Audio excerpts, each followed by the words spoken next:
অল্প বয়সে বিয়ে করলে 6টি স্পেশাল উপকার হয়, এটা কিন্তু অনেকেই জানে না। বর্তমানে মা বাবারাও সন্তানদেরকে বিয়ে দিতে চায় না। দেখা যাচ্ছে মা বাবারা বলে সন্তান এখনো প্রতিষ্ঠিত হয় না, নিজের পায়ে দাঁড়ায় নাই, তো কার পায়ে দাঁড়িয়ে আছে? সন্তানকে দ্রুত বিয়ে দিয়ে দিবেন, সন্তান গুনাহ থেকে বাঁচতে পারবে।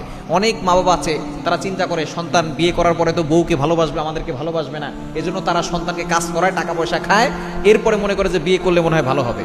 না, আপনার সন্তান যখনই বালেগ হয়ে যাবে, সে গুনার দিকে ধাবিত হওয়ার আগেই আপনি তাকে দ্রুত বিয়ে দেওয়ার ব্যবস্থা করবেন ইনশাআল্লাহ। দেখবেন রিজিকের মালিক তো আল্লাহ, আল্লাহ তারা সবকিছুর ব্যবস্থা করবেন। এই অল্প বয়সে বিয়ে করলে 6টি উপকার হবে। 1 নাম্বার হচ্ছে তার চরিত্র হেফাজত থাকবে। চরিত্র হচ্ছে সবচেয়ে দামি জিনিস। নবী সাল্লাল্লাহু আলাইহি সাল্লাম 40 বছর ধরে তিনি চরিত্রের পরিচয় দিয়েছেন। কেউ তার চরিত্রের উপরে কলম লাগাতে পারে নাই। নবী সাল্লাল্লাহু আলাইহি সাল্লাম 40 বছর ধরে নবুয়তের চরিত্রের পরিচয় দিয়েছেন, আর আমাদের সেই চরিত্র নষ্ট হয়ে যাচ্ছে।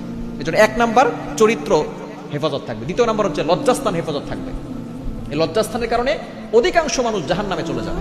এবং 3 নাম্বার হচ্ছে চোখ হেফাজত থাকবে। Take care of your eyes. যদি দৃষ্টিকে হেফাজত রাখতে চান, দ্রুত বিয়ে করার ব্যবস্থা করবেন। এবং 4 নাম্বার হচ্ছে দিনের অর্ধেক পূর্ণ হয়ে যায়। যখনই কোনো ব্যক্তি বিয়ে করে ফেলে, দিনের নিসফাদ দিন, দিনের অর্ধেক পূর্ণ হয়ে যায়। ফাল্যাত্তাকিল্লাহ ফিন নিসফিল বাকি, আর বাকি অর্ধেক থাকে তাকওয়া আল্লাহর ভয়। এটা 2টা ফিট করতে পারলে অর্থাৎ তার ঈমানটা, দ্বীনটা, তার পরিপূর্ণতার ভিতরে ঢুকে যায়।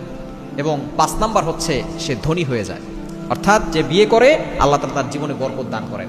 আমরা বিয়ে করি না টাকা পয়সার অভাবে, কিন্তু নবী সাল্লাল্লাহু আলাইহি ওয়াসাল্লাম জানিয়ে দিয়েছেন যে বিয়ে করলে আল্লাহ তাআলা বরকত দান করেন এবং ধনী বানিয়ে দেন, হালালভাবে ধনী বানিয়ে দেন।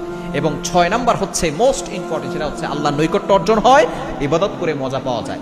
এজন্য দ্রুত বিয়ের ব্যবস্থা করবেন। মা বাবা যারা আছেন সন্তানকে দ্রুত বিয়ে দেওয়ার ব্যবস্থা করবেন। বর্তমানে আমাদের সমাজে যদি একটু আগে বিয়ে করে তাহলে দেখা যাচ্ছে অনেক ধরনের কাহিনী হয়, কিন্তু প্রেম করে যদি হোটেলে যায় তখন আর কোনো সমস্যা হয় না।